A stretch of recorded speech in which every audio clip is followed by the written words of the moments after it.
Assalamualaikum warahmatullahi wabarakatuh.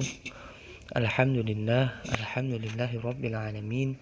Wa bihi nasta'inu ala umuri dunya waddin.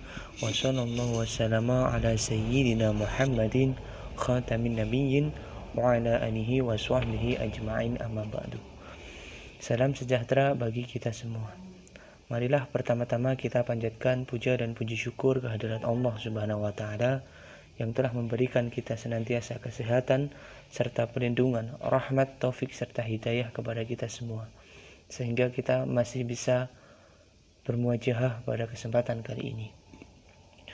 Tak lupa sholawat serta salam kita aturkan kepada junjungan kita Nabi Agung Nabi Muhammad sallallahu alaihi wasallam yang senantiasa kita tunggu syafaatnya di yaumil qiyamah nanti.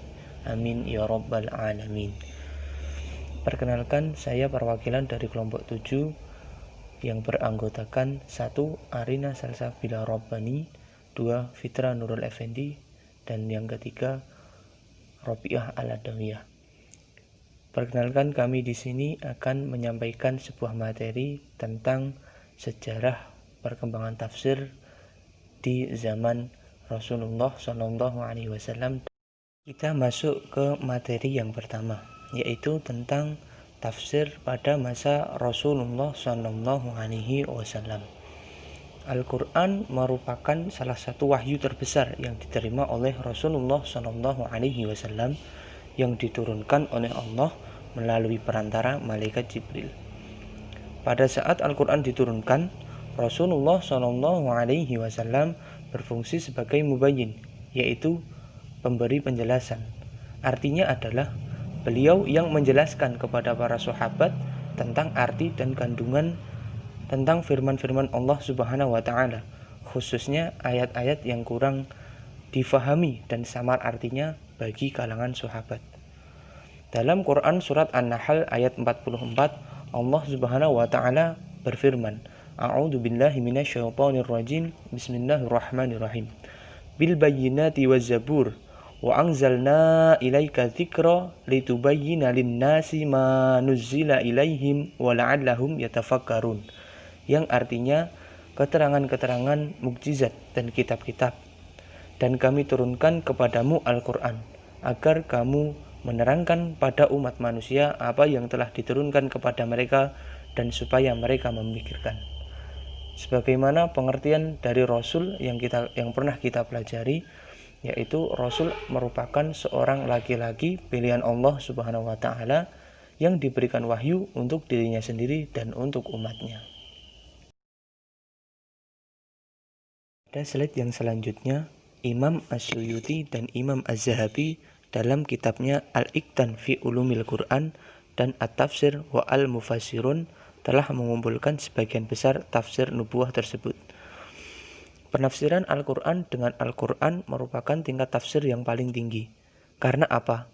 Karena Al-Quran merupakan firman Allah dan Allah Subhanahu wa taala adalah sebenar-benarnya hadis. Dan alasan yang lain adalah himah Rasulullah SAW adalah Al-Quran, yakni menjelaskan dan menerangkan tentang firman-firman Allah. Rasulullah SAW atau yang dikenal dengan Nabi Muhammad SAW merupakan Habibullah atau kekasih dari Allah Subhanahu wa taala. Maka apapun penjelasan yang datang dari Rasulullah SAW tidak diragukan lagi kesahihannya atau kebenarannya. Kemudian materi yang selanjutnya yaitu tafsir pada masa sahabat. Dalam masa ini kita perlu mengetahui beberapa poin yang berkaitan dengan karakteristik tafsir sahabat. Antara lain, masih sedikitnya unsur Israiliyah yang dimasukkan ke dalam tafsir. Karena pada masa itu, sahabat sangat teliti dalam pengambilan cerita-cerita ahlul kitab dalam hal Israiliyah. Yang kedua, mereka tidak menafsirkan Al-Quran secara menyeluruh.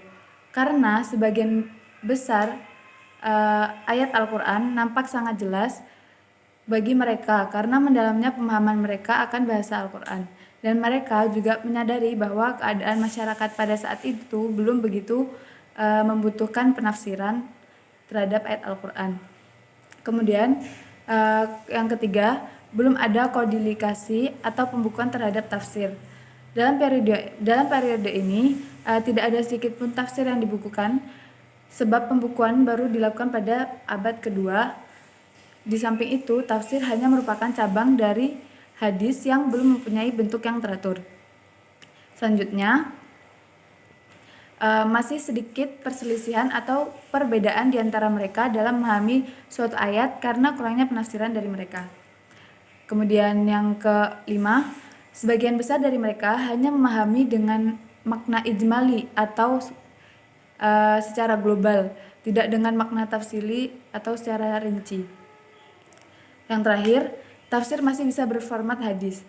Artinya, hadis-hadis yang berkaitan dengan tafsir belum dipisahkan dan hadis-hadis lain tafsir. Kemudian yang slide selanjutnya adalah metode tafsir. Metode tafsir yang sering digunakan para mufassir dalam menafsirkan Al-Quran ada 3, yaitu metode tafsir tahlili, metode tafsir ijmali, dan metode tafsir mudi'i. Yang pertama, metode tafsir tahlili, yaitu metode yang mengkaji ayat-ayat Al-Quran dari segala segi dan maknanya. Seorang mengkaji dengan metode ini menafsirkan ayat-ayat Al-Quran, ayat demi ayat dan surat demi surat sesuai dengan urutan Mushaf Utsmani. Kemudian yang kedua, yaitu metode tafsir ijmali. Metode tafsir ijmali adalah metode menafsirkan Al-Quran dengan secara singkat serta global tanpa uraian panjang lebar. Kemudian yang ketiga, metode tafsir maudhu'i, yaitu metode integral atau tropikal atau tematik, yaitu metode yang ditempuh oleh seorang mufassir dengan cara menghimpun seluruh ayat-ayat Al-Quran yang berbicara tentang suatu masalah serta mengarah pada suatu pengertian dan suatu tujuan.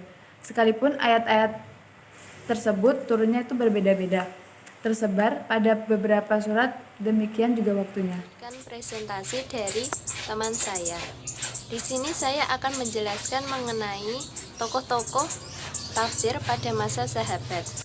Asy-Syuyuti dalam kitabnya yaitu Al-Itqan mengatakan bahwa ada 10 orang sahabat yang menekuni bidang ilmu tafsir. Di antaranya yaitu Abu Bakar As-Siddiq, Umar bin Khattab, Utsman Dzun-Nurain, Ali bin Abi Thalib, Abdullah bin Mas'ud, Abdullah bin Abbas, Ubay bin Ka'ab, Zaid bin Sabit, Abu Umar al-Asy'ari, dan terakhir Abdullah bin Zubair. Dan di antara yang disebutkan tadi, ada yang paling banyak diterima tafsirnya dari kalangan Khulafaur Rasyidin, yaitu Ali bin Abi Thalib. Sedangkan dari kalangan yang bukan Khulafaur Rasyidin, yaitu Ibnu Abbas, Abdullah bin Mas'ud, dan Ubay bin Ka'ab. Mengapa mereka yang paling terpilih di antara yang lainnya?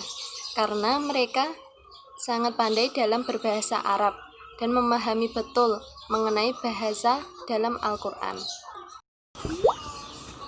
Lalu selanjutnya kesimpulan.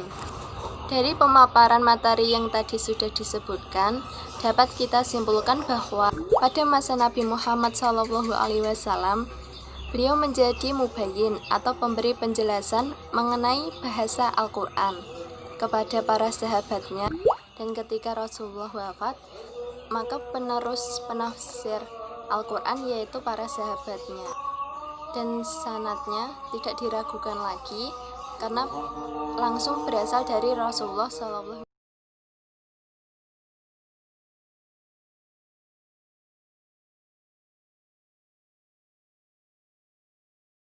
Mungkin cukup sekian materi yang dapat